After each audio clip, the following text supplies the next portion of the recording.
The concept of counting weeks in a year has been around for thousands of years, and it is likely that various cultures and civilizations have used different methods for dividing the year into weeks at different points in history. The earliest known use of a 7-day week can be traced back to ancient Mesopotamia and the Babylonian calendar, which is thought to have originated around 2000 BCE. The ancient Egyptians also used a similar system, and the 7-day week was later adopted by the Romans.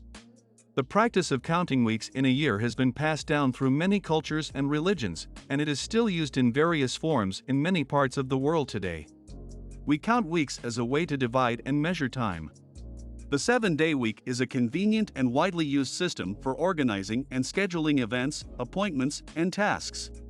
It allows us to divide a year into manageable chunks of time, and it also corresponds to the natural rhythms of our lives and the world around us. For example, the 7-day week aligns with the phases of the moon, the cycle of the tides, and the human body's sleep-wake cycle. Additionally, religious and cultural traditions have also played a role in the use of the 7-day week. There are 52 weeks in one year.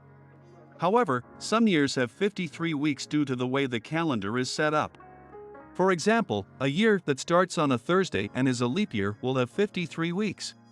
Typically, weeks are counted starting on Sunday. So, the first week of the year would be the week that contains January 1st, with Sunday as the first day of the week.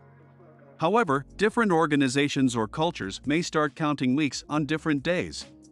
And if January 1st is not Sunday, then the first calendar week starts on the first Sunday of that year, so the first week starts from the day of first Sunday after January 1st. In general, the way weeks are counted and the day on which the week starts is the same in the United States and Europe. This is the case in most Western countries, and it is also the standard used by the International Organization for Standardization, ISO. In many countries, Sunday is considered a day of rest and worship. If the week starts with Sunday, why are then Saturday and Sunday called weekend?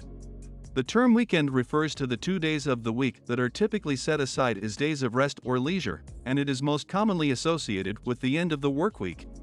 The origins of the word weekend can be traced back to the 19th century when the Industrial Revolution brought about a significant change in the way people worked and lived. Factories and other industrial operations began operating on a 5-day schedule, with the 2 days at the end of the week, Saturday and Sunday, set aside as days off. This schedule was designed to align with the Christian tradition of Sunday as a day of worship and rest, and it quickly became the norm for many workers. As a result, Saturday and Sunday came to be known as the weekend.